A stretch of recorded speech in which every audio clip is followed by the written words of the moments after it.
Je m'appelle Sauro Mahamadi. Jonathan, je suis un élève du lycée départemental du Boila. J'ai fait la première et j'ai 20 ans.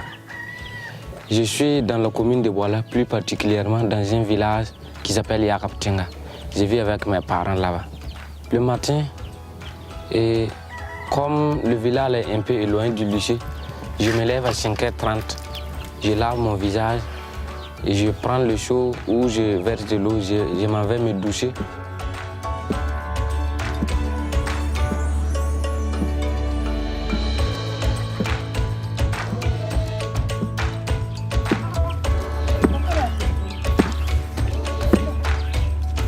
Je vis dans une famille avec mes oncles et mes mères, mes frères, je cherche avec ma grand-mère.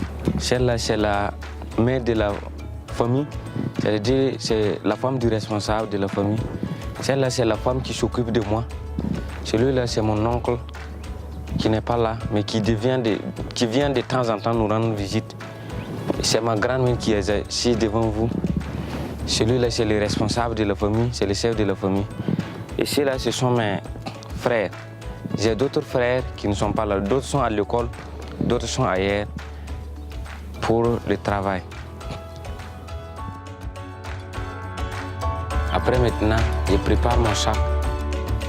De notre village au lycée, ça fait 6 km environ. Donc environ 1 heure comme ça, je peux le faire en vélo.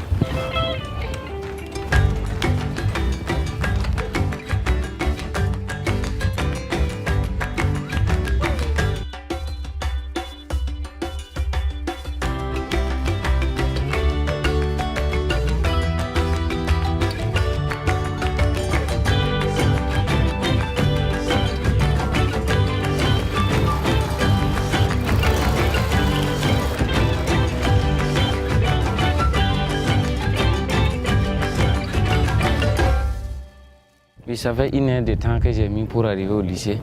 Je suis arrivé avant, c'était 6h55, donc je vais regagner la classe.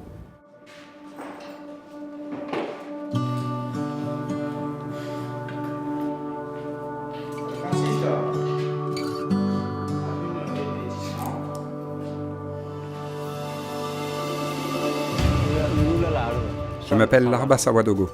Je suis le grand-papa de Jonathan. Le matin, je pars dans les champs de mil, autour de la concession, pour faire mes travaux des champs.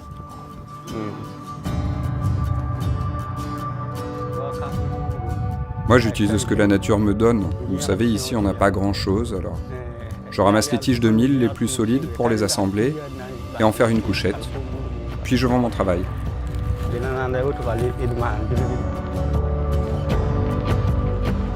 Venez, je vais vous montrer comment je fais.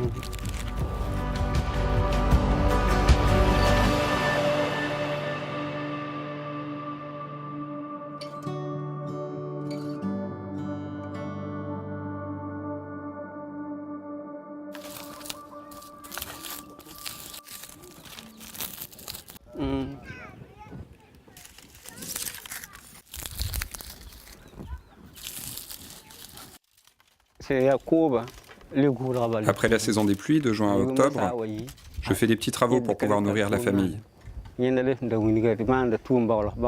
Je confectionne des couchettes et des cordes.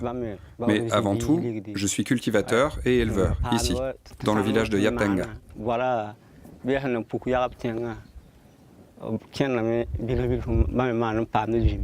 Ces derniers temps, de l'or est apparu dans une mine pas très loin d'ici. Alors je pars chercher de l'or. Les femmes y vont aussi pour vendre de l'eau. Ça leur fait un petit travail également. Ici, la terre est sèche comme vous avez pu le voir. Et avec le réchauffement climatique, ça devient compliqué. La saison des pluies n'est plus comme avant. Maintenant, il pleut beaucoup et en très peu de temps, alors qu'avant c'était étalé sur la saison. Certains villages ont un barrage qui permet d'aller chercher de l'eau pour arroser des cultures, mais ici, on n'a rien. Alors parfois, nos cultures souffrent du manque d'eau et donc on perd totalement notre récolte. Et on ne sait pas comment faire face à ce problème. Venez, je vais vous montrer quelque chose de précieux.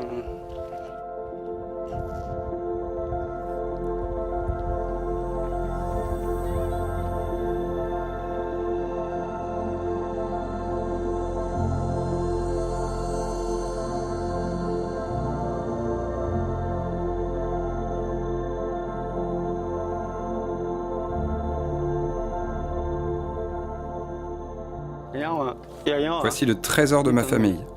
C'est là qu'on stocke nos récoltes pour nourrir toute la concession pendant toute une année. C'est très important pour nous car sans ça, on ne pourrait pas survivre. Les femmes ont un grenier et les hommes en ont un également. Au Burkina, vous verrez des greniers de cette forme. Ils sont surélevés pour être protégés des termites et des animaux. C'est vital pour nous.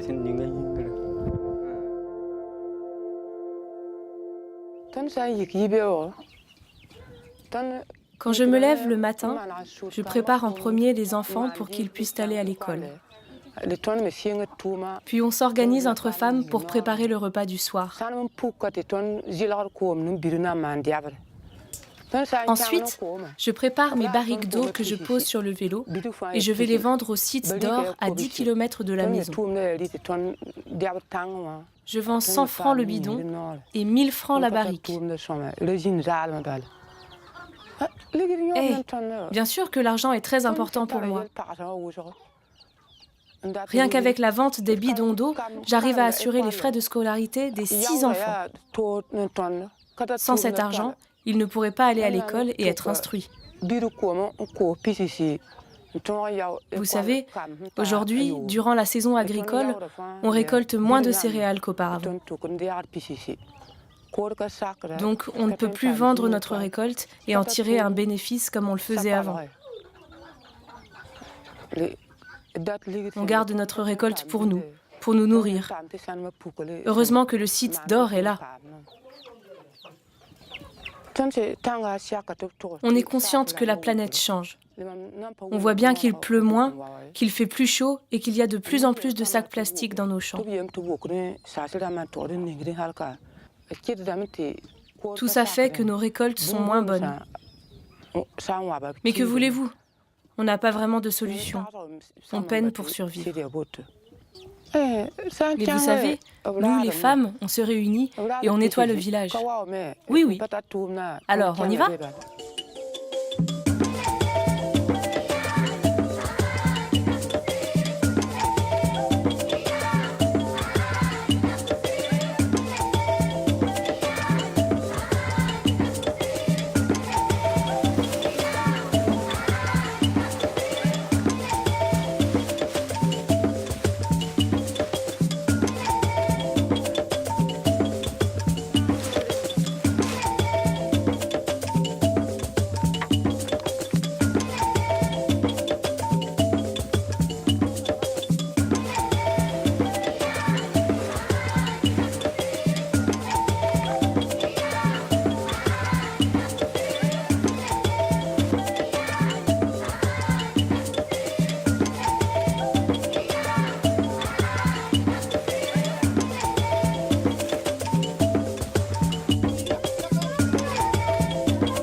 Alors, c'est fini le cours à 11h. Donc, chaque mardi, on finit à 11h. Je m'en vais au marché pour manger.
Je préfère le plat de haricots parce que c'est le moins cher. À 100 francs seulement, il suffit de supporter jusqu'au soir pour prendre les cours. Alors j'ai fini de manger. Je vais rejoindre ma mère qui est au marché de Boila. Alors j'ai vu ma mère avec qui vend les capoquiers. Ce sont les fruits d'un arbre dont ça sert à faire la sauce du tout. Oui.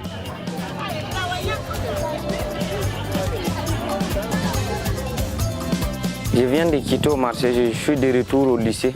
On a cours à 15h pour une sensibilisation qui parle de l'environnement.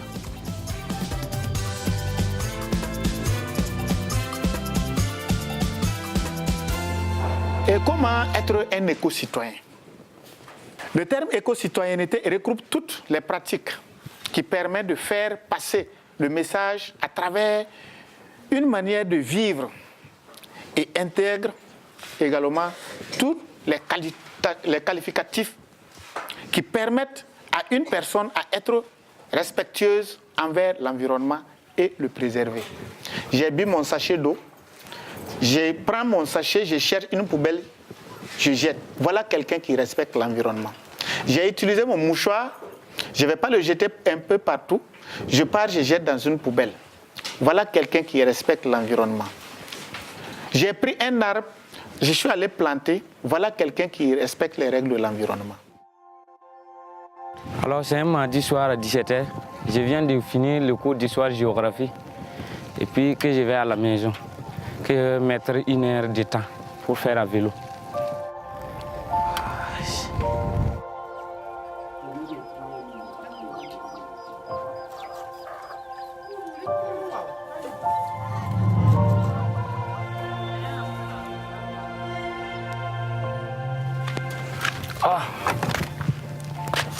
Il faut que je m'en vais apprendre les leçons aujourd'hui.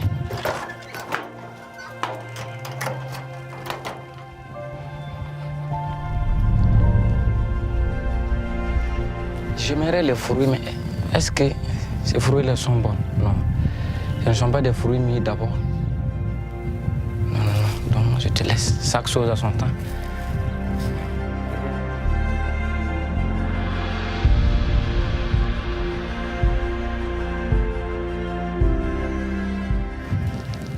Faut que je me brosse les dents aujourd'hui.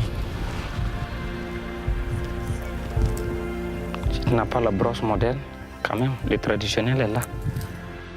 C'est un arbre qui peut brosser les dents.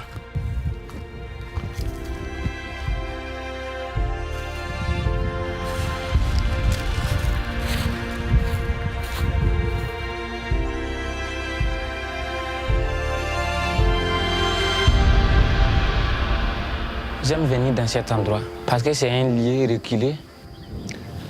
En tout cas, chez moi, c'est très important la nature. Puis sans la nature, et la vie de l'homme va tourmenter ou bien la vie de l'homme va changer d'un autre sens.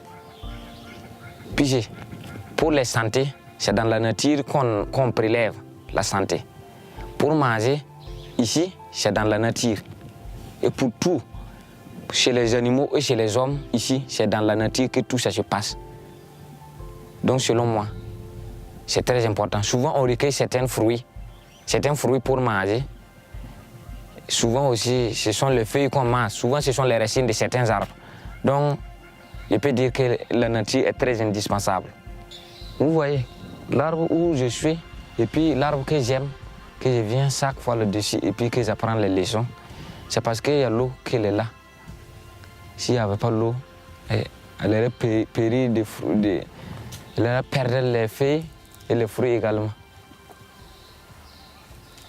La vie, l'eau est indispensable à la vie. Et l'insuffisance des pluies, d'une part, est liée à la déforestation. Et d'autre part, quand la nature est déforestée, et les animaux sont à l'aise, et même les hommes sont à l'aise. Puisque c'est à travers les arbres qu'il pleut.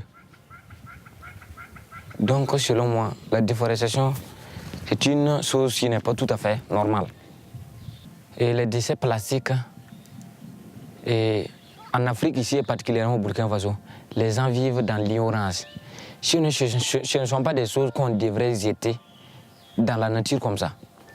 Quand je vois quelqu'un jeter un sachet comme ça, je lui parle.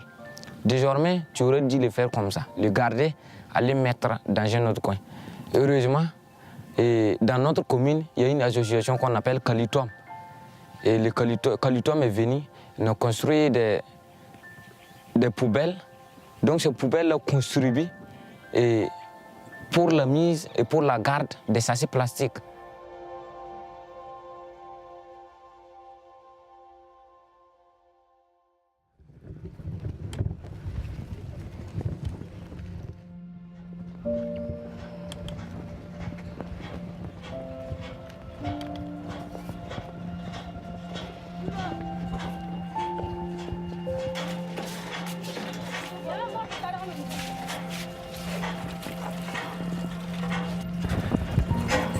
Quand j'arrive au forage, j'attends mon tour pour mettre. Ça peut prendre un peu de temps.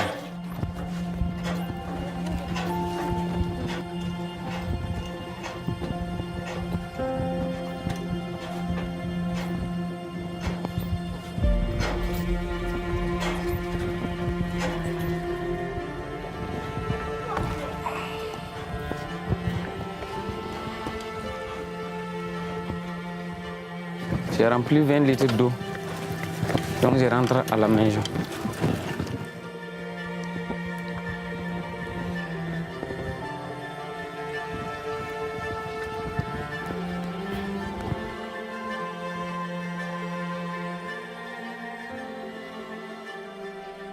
Ce soir, je mange du thé avec ma famille qui l'ont préparé, mais le thé, c'est une nourriture faite à base du mil. C'est ce qu'on a vu les femmes en train de piler le matin. C'est le mil en fait qu'ils étaient en train de piler pour pouvoir préparer le thé. On mange le thé, on ne le mange pas simple comme ça, mais on le mange avec la sauce. Souvent on le fait avec la sauce de haricots, la sauce du sésame. Souvent aussi on le fait avec la sauce d'oseille.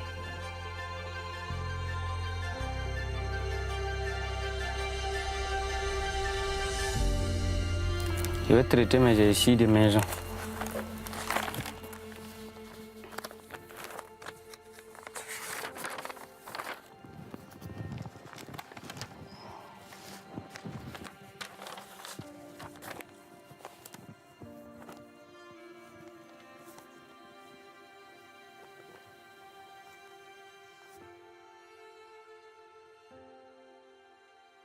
Comme il est 22 h, je vais me coucher.